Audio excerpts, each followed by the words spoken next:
Michael, if you will just please introduce yourself and state your name. My name is Michael Wallis, Michaelwallis.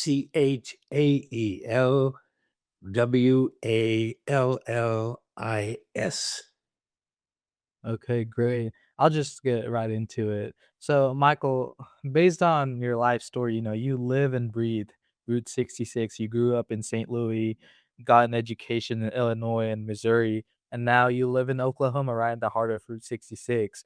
So, like, you've grown up all around it. What does Route 66 mean to you to have grown up around it? Well, you hit it right on the head because I was actually born in 1945 off an original alignment of Route 66 in St. Louis. It's always been part of my life. The Mother Road was still a teenager when I was born.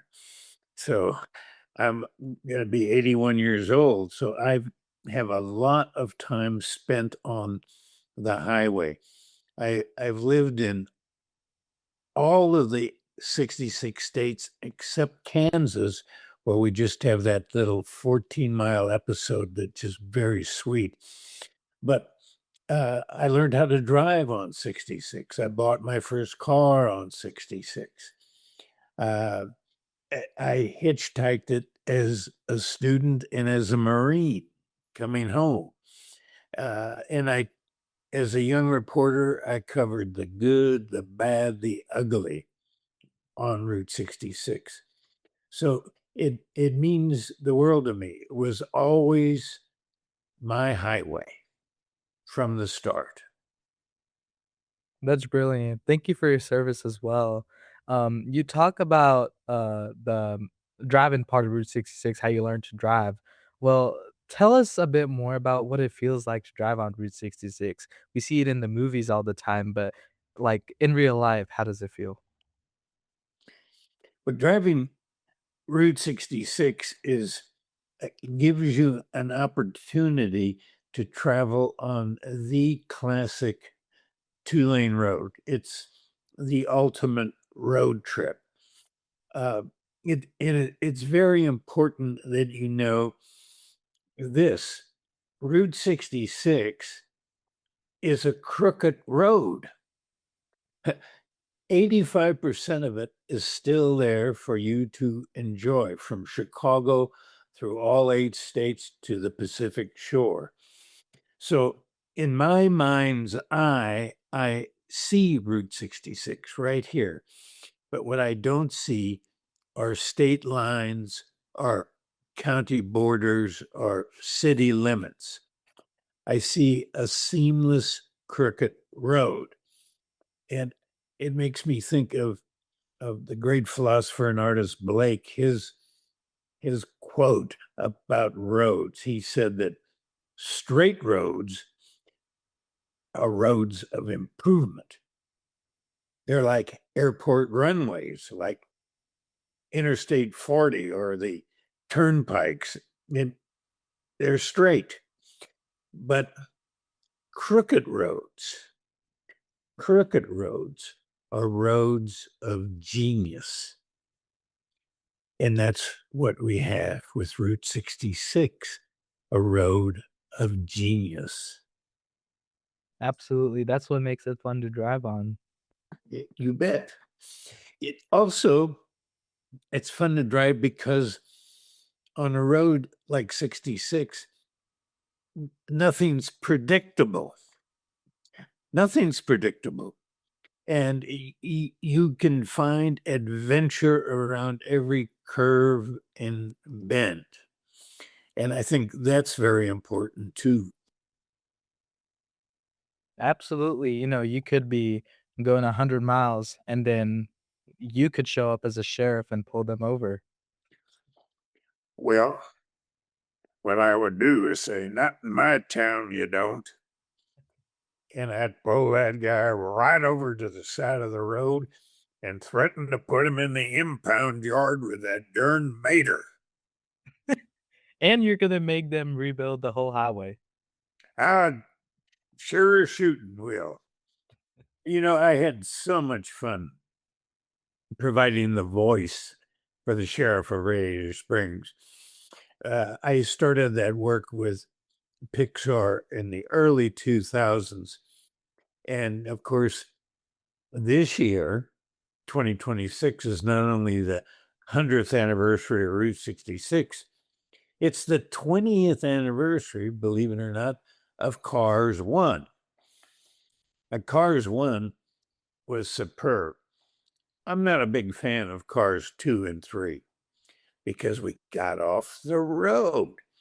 But Cars 1 was great. When Cars 1 came out 20 years ago this year, business on stretches of the road increased 30%. But more importantly, it turned on people like you. It turned on younger people, new generations of people from around the world to get out and try this highway. So it impacts and them learning more about their history, their culture, and so forth. That's why Route 66 now has crept into school curriculums. It crosses so many academic entities. It can be American studies, it can be arithmetic, it can be cuisine and music, uh, everything on that road. Absolutely. Thank you for making my childhood, Michael.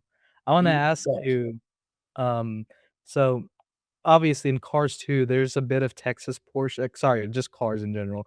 There's a Texas portion of it where they, cover the Cadillac Ranch Oh, yeah. and the city of Shamrock with the Conoco you drop in. Oh, yes. So, did you have any part in picking those spots? Oh, you bet I did.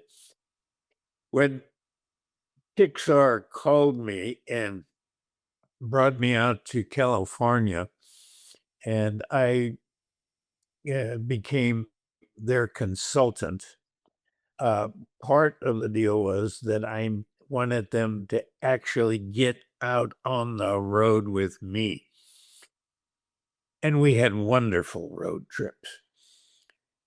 They, it turned out, were a lot like me. They also like to stop a lot.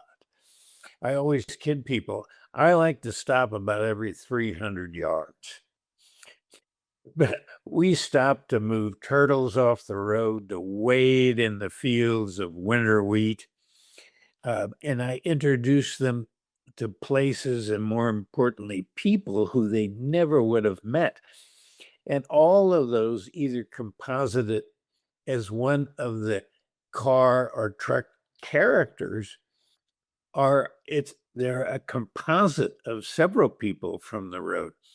But although the palette for the movie, the canvas, is the high desert between Gallup, New Mexico, and all the way over to Winslow, Arizona, the whole road is in there, bits and pieces of the whole road. So I can't tell you how phenomenally just plain fun it was to expose them to 66 and expose them to the mother road. Yeah, that sounds wonderful, and I'm so glad you pushed them out of their comfort zone.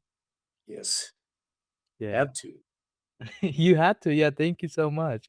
Yeah. But I was gonna ask, you say this road, it's kind of like homogeneous in a way, right? Like you can't tell the state lines, the county borders. But I do wanna still ask, what did you feel that was different about Texas's part or Amarillo's part of Route 66 that other places don't? Well, I was, uh, you know, every state is obviously different and separate. But when I talked about being seamless, all the states work together. But there's nothing generic about Route 66. There's none of that cookie cutter culture, on Route 66. So you really see that in Texas from the very start, leaving Oklahoma, leaving Texola and driving either the north or south frontage road. Most of the way is 66. So you have a great part of the original road. And there are so many great little towns along the way. Shamrock and McLean, and on both sides, fore and aft to Amarillo, which is more or less the capital of Route 66 in Texas, and an entity in and of itself. But all the way out, you discover more and more by hitting these little towns and meeting those people, all the way to Glen Rio, that ghost town in the making, nestled on the Texas New Mexico border. And in Amarillo, the revival of Route 66 has been incredible. It started when my book first came out, Route 66, The Mother Road, in 1990, and it's gotten bigger and bigger and bigger. So people have paid attention to their history. And now on Business 66 in Amarillo, you have new life. It's resurrected. And you have galleries and shops and eateries and the beautiful murals of Wow. Amarillo. The murals. Murals and signs are the language of the road. And that's what you're giving people. You're giving them language. And then you've got individual hotspots there. You know, you have Crocodile, Bob Lyle, with his little jewelry shop making beautiful, exquisite jewelry out of chips of paint from the Cadillacs out at Cadillac Ranch. That's a great story in and of itself. I knew Stanley Marsh III very, very well. And he was quite eccentric. And by golly, this world needs more eccentrics. And I love to go visit his Cadillacs. And of course, now the Cadillacs have moved further out as Amarillo has encroached on them. So, all in all, in Amarillo, you have a whole different experience than you do, say, in New Mexico or Oklahoma. Every state has its own features to delight the traveler. So you're saying stuff like the floating mesa out there, Oh, that's yes. Amarillo? Yes, yes. A- Amarillo, I can remember before the revival, hitchhiking through Amarillo, catching rides. I remember doing that in the wintertime when it's so bitter cold on the panhandle. The old saying was, there's nothing between Amarillo and the North Pole but a three-string barbed wire fence, and it's usually down. So I, that's what I really remember, sliding on that ice on that interstate. But I have such good memories of stopping there and meeting people, the people of the Panhandle, great folks. Yeah, thank you so much. You're right, it gets really cold here. It does. Even now, in spring, it's super cold in the morning. Well, it gets cold. When it gets that cold, my old grandma used to say, that's chigger killing weather.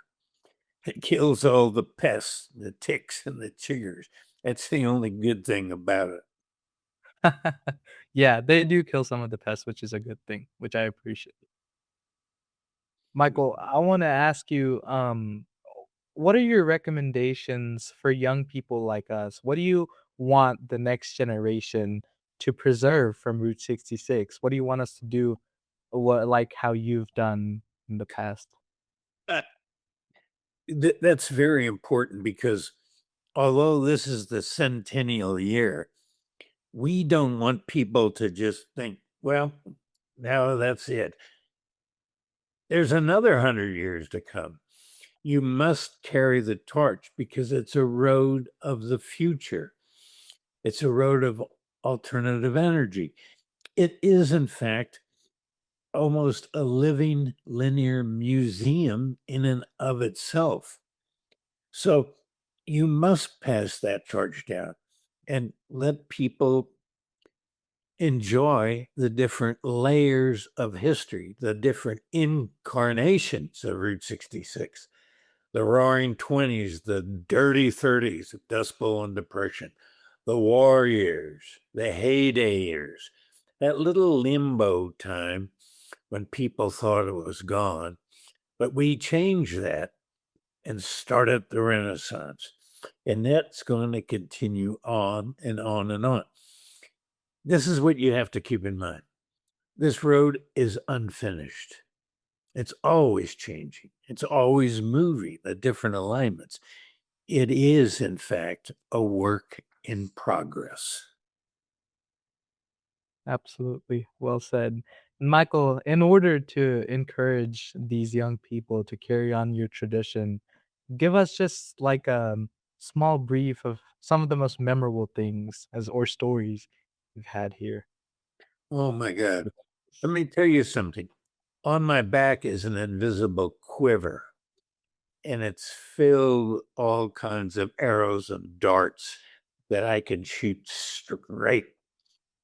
And each one is a different story. Basically, I'm a storyteller. I'm a human geographer. So I feast on these stories of the road. And there are so many of them. And it's people tend to ask me, what's your favorite story from the road? Well, that's hard to say because there are so many. They also like to ask me, what's your favorite state? Well, I've never answered that. I love all eight of them. And I love the ninth state of Route 66 eh, because the ninth state is the state of mind. And that's what I really love about Route 66. It's far more important than that old asphalt and concrete road. That's important in and of itself. But what's important is what it represents and what the and the opportunities you have to meet the people of the road and that interaction between traveler and people on the road is magnificent and everyone should experience that whether you're a newborn baby or a 100-year-old grandmother and certainly if you're a youngster and you're fortunate if unlike me back in the 1950s when we were in the family car traveling east or west on 66, but especially west, I did everything I could to urge my father to stop. But fathers in general didn't stop. They were making time. I sometimes was successful because when I got out to the west, I saw my first cowboys and Indians. I saw oil pump jacks. I saw the wide open spaces. Do you realize what it's like for someone from Belgium or China traveling west on 66 to leave Oklahoma and see that sky open up and then reach the end of the panhandle and begin to see the mountains in the distance? It- there's nothing like that, nothing at all. And that's what keeps bringing people here from around the world. If I were to take you today in our little time machine and go to the Czech Republic to Prague, you would see Route 66 shields, as you would in Brussels or Paris or Shanghai or Tokyo, throughout the Pacific Rim, Eastern and Western Europe, the United Kingdom, Canada, Brazil. The world comes to 66. Beautiful. Beautiful way to end that off. But I think what you meant to say was Texas is the best state that holds Route 66. Good for you. Always stick up for your state, but be sure to pass that goodness down to all the other states. That's what's important. Yeah, I agree with you. I made you confess. Well, not really. If you were talking to me from Albuquerque right now, I'd probably tell you it was New Mexico. Ah, you're deceptive. Well, not deceptive. I'm fair. It's like kind of asking a father who his favorite child is. Fair. Yeah, it is kind of like that for you. Yes. Well, thank you so much, Michael. This has been incredible. Well, I have really enjoyed it. I'm really looking forward to meeting you, and I'll be out your way throughout the balance of this centennial year. And hopefully we can hook up. Hopefully, yeah. Hopefully, hopefully I can take you down to Bobby Lee's Big Texan and I will get you to try to eat that big steak that's as big as a boy. See how you can handle it. Yeah, we'll do a duo run to the Big Texan. We'll do it.